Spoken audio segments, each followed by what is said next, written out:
Julie Daubeny was a bisexual fencer and opera singer who some say burned down a convent to escape with her partner, one of the nuns. Her life was wild, though short, and at times exaggerated for a good story. So let's try digging into who Julie really was and learn the facts which, as they turn out, may be more interesting than the fiction. So hello and welcome to Prism of the Past, a semi-weekly series about historical events, people, and situations, from the fascinating to the forgotten. I'm the iilluminaughtii, and today we're going to be talking about Julie Daubeny.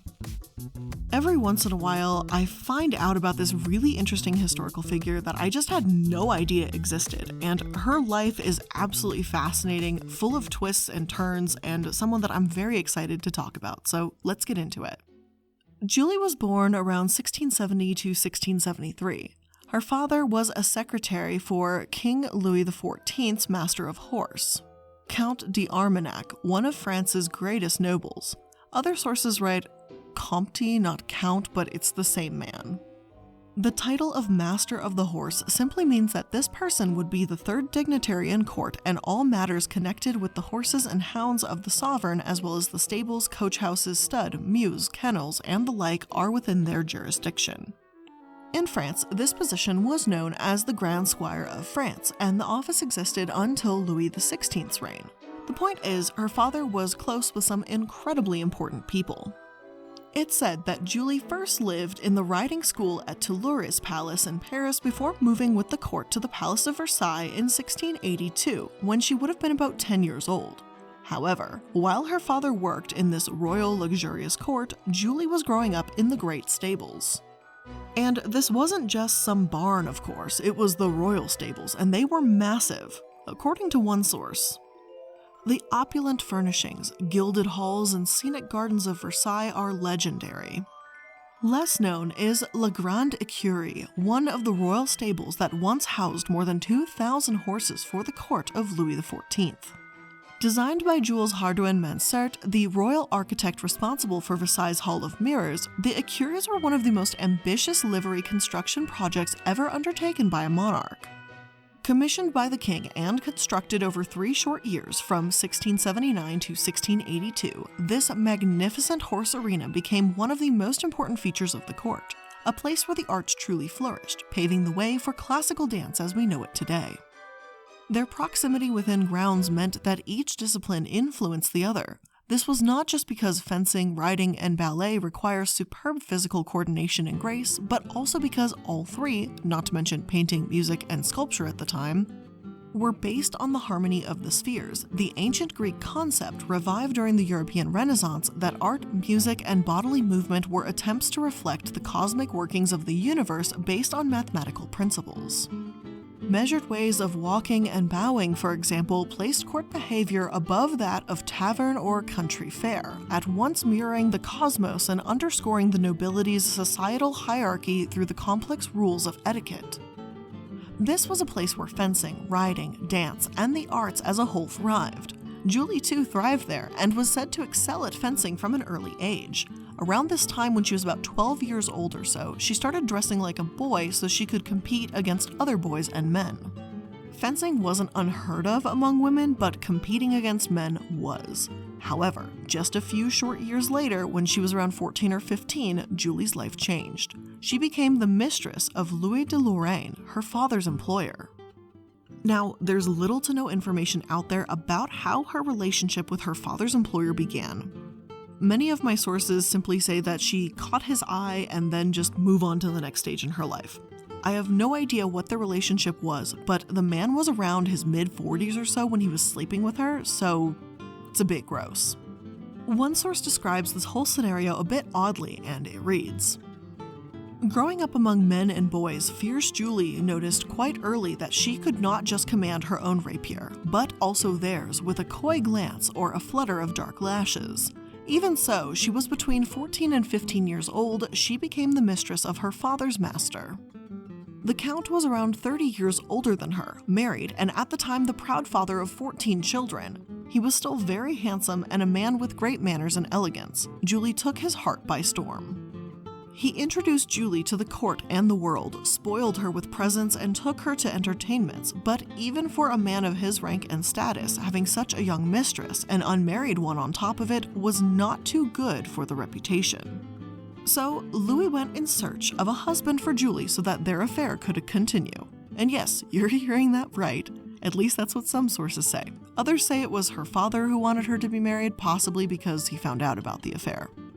Generally speaking, though, you'll hear quite a few different versions of events when it comes to Julie's dad. Some say he was dismayed by her actions and dressing as a boy, whereas others say he passed on his fencing skills as well as drinking and gambling vices to her. Anyway, regardless of whether or not her father approved doesn't really matter much because unfortunately around this time, not only was Julie married, but her father also passed away. From here on out, she became known as Le Maupin as she married a clerk known as Sieur Jean de Maupin. Julie's new husband was a tax collector, and it's said that d'Armagnac promptly sent him away after Julie and Maupin were married so that they could continue their affair. Others say that it could be Julie who basically encouraged her new husband to get away so she'd have lax supervision. We're not sure what happened here. But again, whatever the case may be, whoever dispatched him, Julie pretty clearly did not love him, and it seems she wasn't satisfied by Louis anymore either. Apparently, while haunting the stables and fencing halls, Maupin fell passionately in love with an aspiring master swordsman, Henry. After a time, they took the road to Marseille, where he claimed to have property. One version of the story says Armagnac persuaded M. de la Reynie, the Paris chief of police, to pressure Henry to leave, then became furious when Julie went too. Others say Henry had fallen afoul of La Reynie because he had killed a man in a duel behind a church of the Carmelites, or because he and another gallant had a run-in with a patrol. This journey to Marseille and her experience once there proved to be the turning point in Maupin's life. In Marseille, she discovered her future vocation and her bisexuality. Whether she had cross-dressed before is uncertain, but on the journey she did so. She cross-dressed frequently, having no trouble passing as a boyish cavalier due to her figure and her ease in a masculine environment. Once in Marseille, if not on the way, Henry confessed he had no property there. Maupin forgave him. To survive, they gave fencing exhibitions in taverns, advertising her as a woman despite her attire. According to a famous anecdote, when a heckler called out that she was really a man, she settled the question by tearing open her shirt. To keep going, they added singing to their show since they both had fine voices. They traveled the countryside, doing what they could to get by singing and fencing. As it turned out, opera singing was something Julie also had a knack for, so she decided to pursue her dreams and audition for none other than the Marseille Academy of Music and start a new chapter in her life. Pierre Gautier, a friend of Jean-Baptiste Lully, the premier opera composer in France, was Julie's trainer. Her lover Henry was hired as well, though it's said that their relationship didn't last either and ended around this time when she began breaking into the opera world. As one source puts it, though she had no formal music training, her pleasing voice, natural gift for music, and physical attractiveness enabled her to take some roles at the recently founded Opéra de Marseille.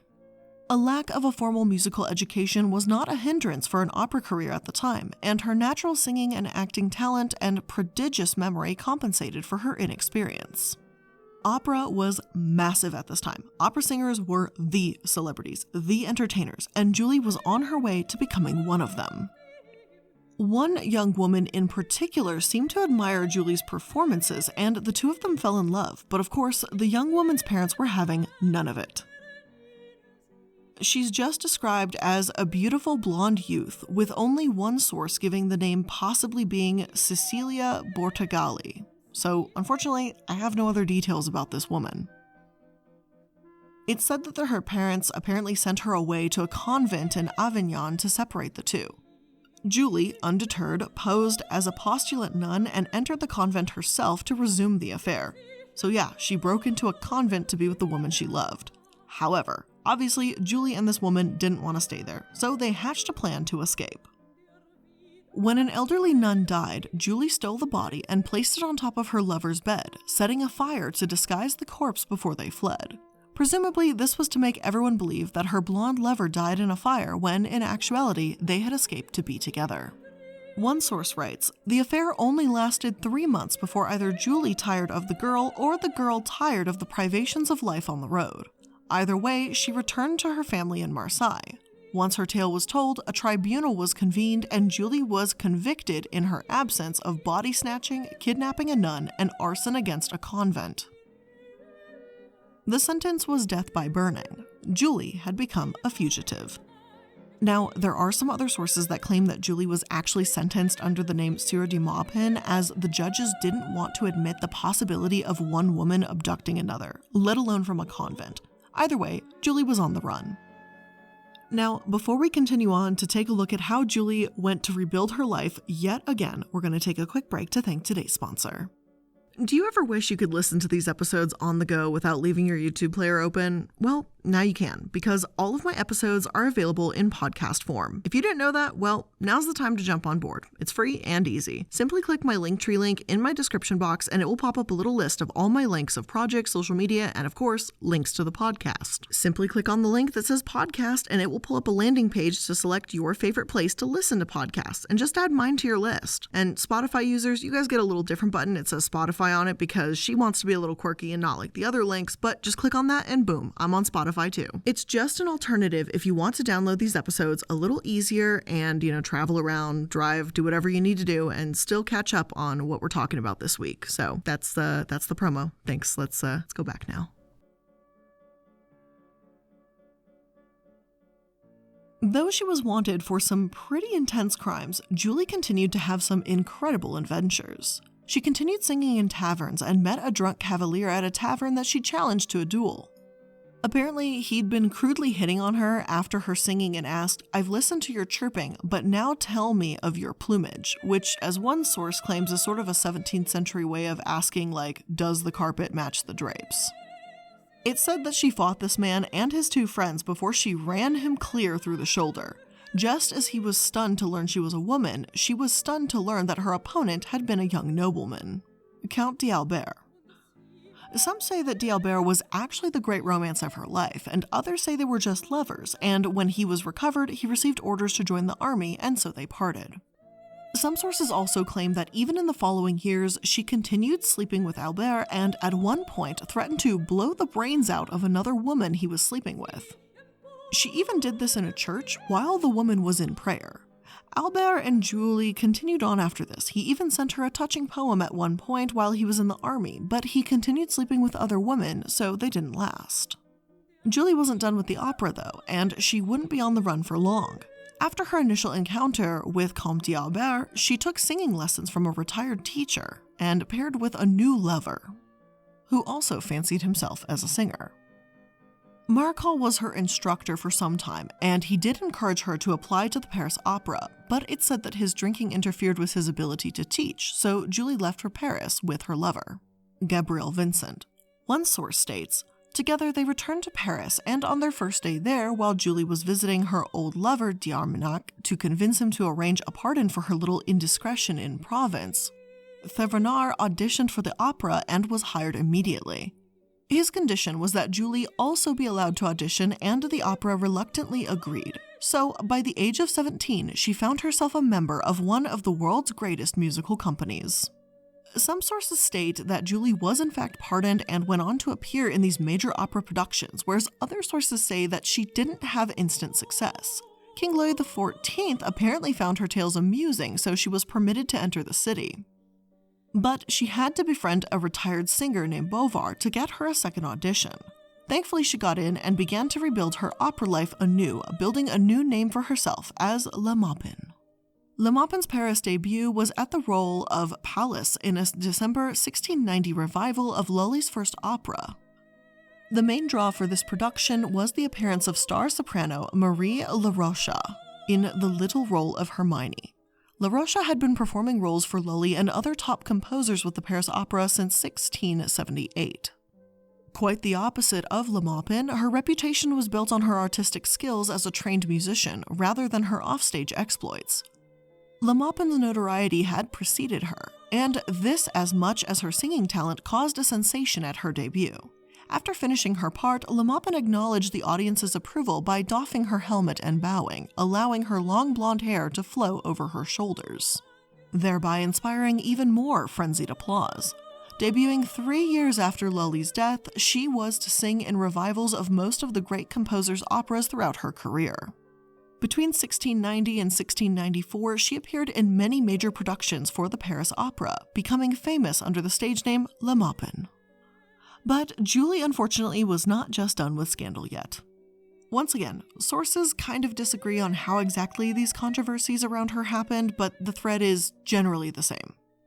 One source claims that there was a singer named Monsieur Dumenil who thought he was superior to his female colleagues, and Julie, tired of his comments, she challenged him to a duel while dressed as a man.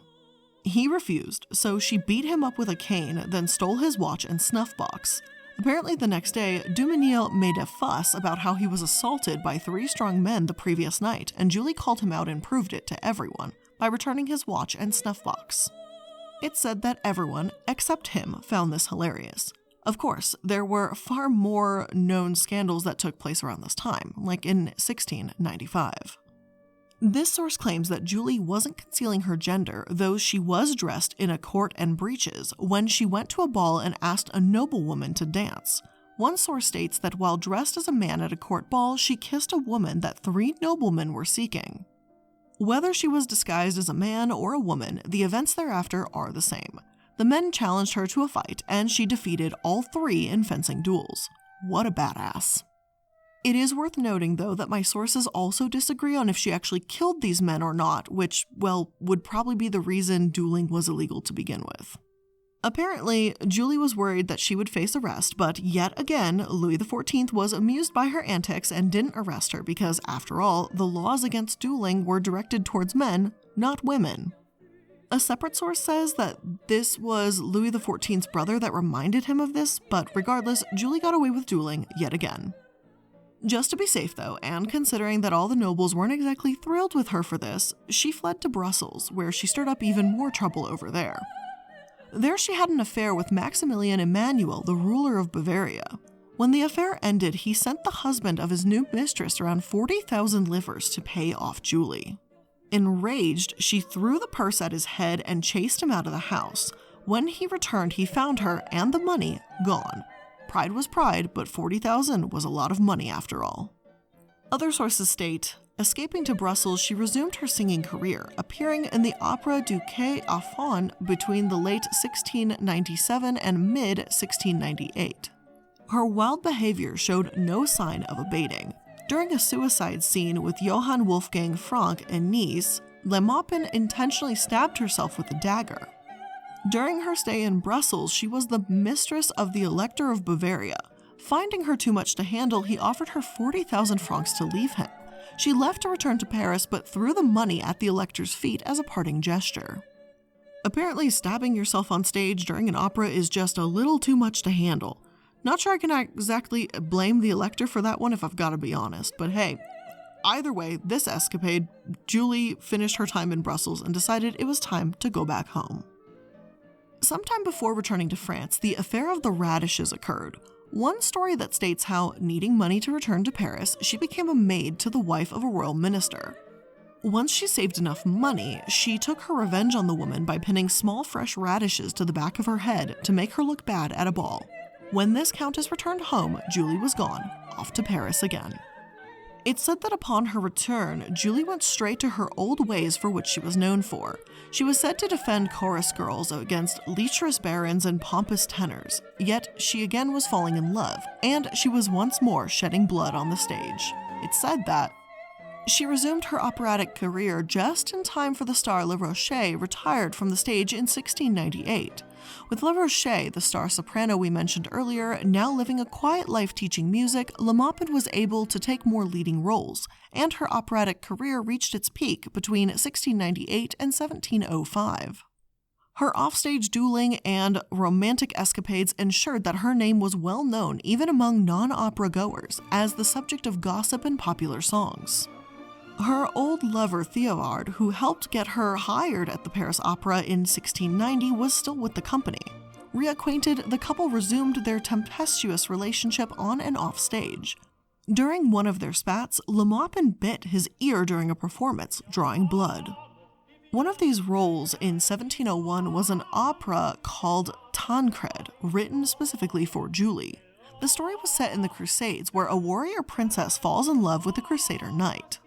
They were supposed to be mortal enemies, but the warrior princess puts their rivalry aside to foil a plot on the knight's life, only for him to accidentally kill her when she is masked on the battlefield.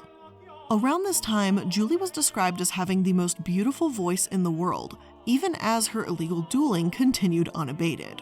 She is also said to have performed at chamber events and parties for the king and nobility around this time, even as her landlord, another lover of Julie's, was apparently dealing with the police on her behalf. Other sources disagree about her relationship with her landlord and say that she actually assaulted him by throwing a hunk of mutton at him. One reads, "An incident on September 6, 1700 illustrates how dangerous it could be to cross Maupin. Arriving famished about 9 p.m. at her magnificent apartment on the Rue after a performance, she descended to the kitchen and demanded a meal. Her landlord refused, saying meals were not part of her lease. She thereupon pulled a hunk of mutton off a spit taken from an oven and flung it at him, hitting the door through which he was beating a retreat. The cook, a woman, brandished the spit, so Maupin struck her with a huge door key and with her sister, doubtless a current partner, and 3 lackeys, floored her with kicks and punches. A justice of the peace presently arrived and ended the brawl. Witnesses gave depositions the next day, but for some reason, the case was filed away." I've got to wonder if it was filed away because she was such a famous opera singer at the time, honestly. I mean, we talk about how celebrities can get away with things now. I've got to wonder if it was true back then, too. But not only was she throwing mutton chops at her landlords, but she was breaking all sorts of rules, and she was also making music history. Tancred, it is believed, was the first French opera in which the principal female was not a soprano. Yet, as iconic and badass as Julie may be, she was as much a lover as she was a fighter. It's said that Julie fell in love with that star soprano, Marie Laroche, then later she became smitten by Francon Moreau. It's said that she was genuinely devastated when Francon refused her advances and that she may have even attempted suicide as a result. Some say her husband, and I know, we almost forgot about him, right? Returned around this time, by 1701, but he died literally a few years later. Apparently, he ignored her sexual escapades, and Julie operated under the belief that stolen fruit tastes sweeter and continued having affairs, though they lived together amicably. Yet, despite all these affairs and scandals and messes that she found herself in, ultimately, Julie was ready to settle down, and so she did, with the most beautiful woman in all of Paris. Julie was made for perils as well as tenderness, as she wrote in a 1703 letter. And it was in 1703 that she left the perils behind and fell in love with Madame de Marquis de Florensac, the most beautiful woman in France. It's said that she was so beautiful that the Dauphin, the eldest child of Louis XVI and Marie Antoinette, was obsessed with her. La Florensac and Julie were said to have lived together in perfect harmony for 2 years, the longest continuous romantic relationship of Julie's life. After all, they both fled to Brussels to avoid royalty before, so they had plenty to bond over. However, tragedy struck. In May 1705, Le Maupin debuted what was to be her last role as Isabelle in La Vivienne by the famous flautist Michael de la Barre. Known more as an instrumentalist than a composer, Le Barre wrote a series of 18 books of solo flute music, the first such music published for flute. During the run of Le Barre's opera, de Florensac became ill with fever and died 2 days later on July 2nd. Devastated by the loss, Le Maupin retired from the stage. Julie, according to most sources, entered a convent after her lover died, for real this time and not to burn it down. Some say she passed away at age 33, others say she was in her mid-30s, and one source claims she was 37. While some say she may have founded a chapel or a hospice and moved to Provence, those accounts have been considered unlikely. It's said that when she died, her body was cast upon the rubbish heap at the convent, though ultimately she just sort of slipped away into anonymity for the rest of her life, so we can't say for certain. Even though one of my sources mentioned her husband dying as I mentioned earlier, others say that she actually may have simply lived in relative peace and quiet with her husband before passing away. Everything from her birth date to place of birth and even her real name have been subject to speculation over the years. While her professional name was Mademoiselle Maupin, cheered by crowds as La Maupin, acquaintances addressed her as Emile in her letters, and Thibodeau called her Julia. She's also been known as Madame de Maupin and Madeleine, though she's most known as Julie d'Aubigny. There have been multiple novels written about Julie, though, ultimately, and there's still so much about her that's unknown and pure speculation. In 1835, Théophile Gautier wrote a famous novel whose main character is based on her. This book has actually been banned and is described in the New York Times as a classic of erotic literature, thronged with gallants and with coquettes all afroth with laces and petticoats and corseted within an inch of their lives. Then, a book called La Maupin, a thoroughly researched investigation of her life, was written in 1904. And Kelly Gardiner wrote about her life in a book called Goddess in 2014.